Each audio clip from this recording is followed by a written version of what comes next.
तो कुछ क्वेश्चन ऐसा था कि मैं इससे ये तो रिएक्ट ने सॉरी चैट जीपीटी ने प्रोवाइड किया है। मेरा ये था, ठीक है। मैंने इनपुट इनपुट सब बना दिया, ठीक है, सबमिट सबमिट बना दिया। अब जब मैं रेंडरिंग की बात आ रही है, ठीक है, क्या रेंडरिंग वाला,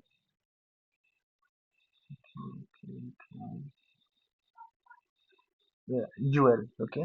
सो वेन देख रहा हूँ कि जब एरे की लेंथ 0 से कम है या उसके बराबर है, तो मैं ऐसे रिटर्न कर दूं, रिटर्न एल और हाई कर दूं। हाई मीन्स उसके अंदर कुछ डालो कि आइटम्स नॉट अवेलेबल, अभी मैंने लिखा नहीं, ठीक है। मैं चेंज कर दिया। तो इसको मैं ऐसे कर रहा था तो ये एरर दे रहा था, एरर थ्रो कर रहा था। इसे मैंने कर्ली ब्रैकेट के अंदर भी दिया, न जाने कैसे कैसे दिया, ठीक है। तो मतलब जैसे इसमें रिटर्न लिखते हैं ना, इसमें रिटर्न और फिर पेरेंथेसिस और उसके बाद फिर एल आई लिख के फिर उसमें पूरा भरते हैं। तो मैं भी ये सोचा कि ऐसे ही कर दूंगा, इसमें भी हो जाएगा। लेकिन ये तो रिटर्न एक्सेप्ट करता नहीं है। बेसिकली मुझे पता था कि टर्नरी ऑपरेटर में रिटर्न एक्सेप्ट नहीं करता, ठीक है। कंसोल कर लेगा, ठीक है। ओके, दोनों में से कोई एक वैल्यू प्रोवाइड करता है ना, ऑटोमेटिक ट्रूथ या फॉल्स वैल्यू में। ओके, तो इसको देखा कि भाई क्या दिक्कत है, तो इसने बोला कि लॉजिकल एरर है, ठीक है, सिंटेक्स कंडीशनल रेंडरिंग है, रिटर्न ये इनकरेक्ट है, ठीक है। ये ऐसे लिख दो खाली, ठीक है। अब मैं उसके लिए ऐसे क्यों लिख दो खाली, मतलब वो मानेगा नहीं या कैसे, मतलब रिटर्न की जरूरत नहीं है, क्यों नहीं है, ठीक है। ये तो आईडी के बारे में, आईडी का तो कर लेंगे। तो उसने कोड फिक्स करके मतलब वैसे दे दिया, इसमें एल आई लिखा हुआ है खाली, ठीक है। और पैरेंथेसिस के अंदर तो पूछा कि हम क्यों रिटर्न नहीं लिख सकते हैं, रिटर्न डॉट एल आई, ठीक है। हम हेलो बोल रहे हैं, गुड क्वेश्चन, ठीक है। The reason is that we don't write return like this, parenthesis return li something like this, curly bracket close, uh, in JSX, because the JSX use expression based rendering। expression based rendering means दो type की वो होते हैं ना, क्या बोलते हैं, एक एक्सप्रेशन बेस्ड होता है, एक स्टेटमेंट होता है, ठीक है। तो चलो आगे पढ़ते हैं कि JSX expressions क्या होते हैं। JSX allows you to directly use expression inside uh, curly brackets. Um, an expression in JavaScript is somewhat that produce a value. Okay, means ternary operator भी, मतलब आप इसमें अगर कोई कंडीशन दोगे तो ट्रू या फॉल्स वैल्यू रिटर्न करेगा। Is an expression that does not require returns. तो इस टर्नरी में रिटर्न की जरूरत नहीं रहती, ये ऑटोमेटिक रिटर्न कर देता है। Why not use return in correct code with React, ठीक है। This gives a syntax error because the ternary operator expects values JSX और expects JSX elements और variables, ठीक है। ये इस बात पे गौर किया जाए, JSX elements और variables।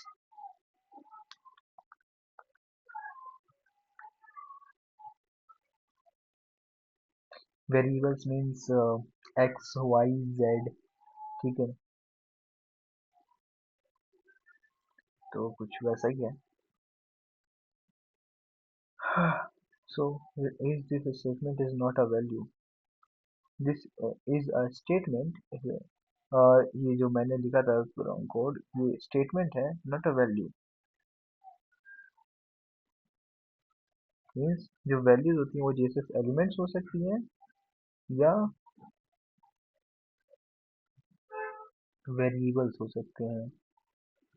So JSX only allows expression not statement inside curly bracket.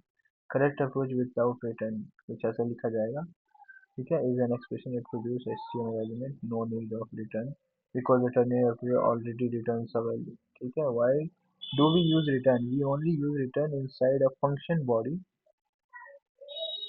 example with return in a function, here returns is needed inside a function। This works because it's inside an arrow function block parentheses. Key rule: use expression inside JSX. Don't use return unless you are inside a function. Okay, function के अंदर ही return लिखना पड़ेगा without, otherwise expression already return हो जाती है। तो फिर मेरा क्वेश्चन था कि ternary operator कुछ ऐसा, ठीक है, expression and does not requires return, what is expression, तो कुछ वैसा ही है।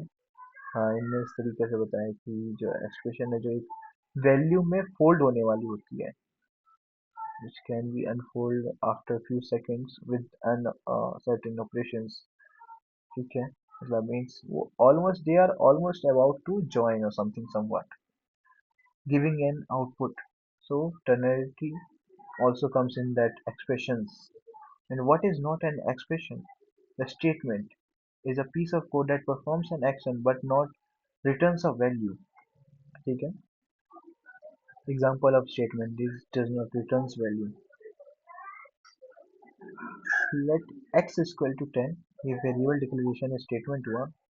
एक x is greater than, then console, ये भी एक्सप्रेशन हुआ कि हम कुछ कंडीशंस दे रहे हैं, मतलब कुछ कंडीशंस पास थ्रू कर रहे हैं, कोई एक वैल्यू प्रोवाइड नहीं हो रही इसमें, मतलब वैल्यू गेट नहीं हो रही, मतलब गेट तो अंदर कंडीशन के अंदर लिखेंगे ना, ये इफ एल्स जो है वो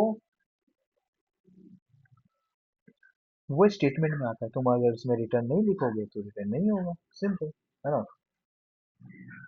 और इन सब में रिटर्न लिखो या नहीं लिखो, वैसे रिटर्न लिखोगे तो ही चला जाएगा, लेकिन क्या ही बोले। तो this performance action this performs action बस does not return a value immediately, ठीक है। फंक्शन डिक्लेरेशन इसमें रिटर्न लिखा है, ठीक है, कुछ वैसा ही है। Why does JSS only accepts exception? JSS is in JSS HTML it expects a value inside parentheses, ठीक है, तो ये ऐसे अलाउ करता है, ठीक है। It's a statement, not a expression. Expression, yes. Produce a value, can be used in JSS, yes. And statement, no, no. Produce a value. और अभी एक और चीज मैंने की कि I was trying to create an toggle button. Here is a toggle button status, and this is the status almost all the time, and let me set it to false, false, ठीक है। अब मैं toggle से क्या कर रहा हूँ, उस आईडी को मैंने कैच किया, उस आईडी को मैंने कैच किया, sorry, ID, I caught it, and then I made a function that I wants to toggle that status, okay. So I set an task, and then I used it like this, task.map yearly, and math के अंदर कर दिया, तो means मैं वैसे सोच रहा था कि भाई जो है सब तो प्रिंट हो ही हो, मतलब जो एरे बना दे न्यू, रिटर्न कर दे, और जो ये कंडीशन मैच करेगी उसका ईएलई स्टेटस को फॉल्स कर देना है, उसको उल्टा कर देना, reverse, you have to reverse it, ठीक है। If it is true then it becomes false, that's it. So that there is an issue there, that whenever I do something like this, it is visible, but whenever I put something and complete it, then it throws me error, ठीक है, and the error is like can't destruct property id of undefined as it is undefined, ठीक है, कुछ वैसा आ रहा है, इसमें रह रहा है, जबकि ये this is the proper code, right, and something is happening, and why it is happening, let's check it out. I asked, uh, he said that we are trying to remove a task from the list using filter. Okay, filter का तो हो गया ना, filter का तो हो गया, तो नीचे है, नीचे गया। सो सेट टास्क में हमने ऐसे किया कि डायरेक्टली म्यूटेट कर रहा है स्टेट्स को, दैट्स अ बैड प्रैक्टिस, ठीक है, you are directly modifying the existing state, ठीक है, which breaks react statement. Okay, react statements should allow always be updated immutably. Create a new array instead of modifying the existing one. ठीक है, तो कुछ ऐसे fix किया, map ही लगाया हमने, लेकिन क्या किया, एक कंडीशन पास करी और उस कंडीशन के अंदर उस उस ऑब्जेक्ट को ही रिप्लेस करवा दिया। रिप्लेस कैसे करवा दिया, इन द सेंस जो उससे पहले जितने भी एलिमेंट्स हैं उसको एक्सप्रेस किया और फिर एक स्टेटस डाला अलग से, स्टेटस, और उसको उल्टा कर दिया उस स्टेटस को, ठीक है, और फिर उसके बाद डॉट ईएलई कर दिया। डॉट ईएलई, ये ईएलई क्या है, ये अगर फॉल्स होता है, ठीक है, अगर ये मैच नहीं करता है तो वो बाकी ईएलई का क्या करेगा, ठीक है, बाकी ईएलई को वो ऐसे कर देगा, बाकी ईएलई को एज इट इज लिख देगा, एज इट इज एलिमेंट को प्रिंट करवा देगा, ठीक है, एज इट इज मतलब एलिमेंट को रिटर्न करवा देगा, जो कि है क्रिएट, साथ ही साथ न्यू ऑब्जेक्ट क्रिएट कर देगा उसका, ठीक है। और क्या है, प्रॉब्लम क्या है, टॉगल, अच्छा ये स्टेटस वाले का मैंने किया था वैसे ना, तो कुछ वैसा है।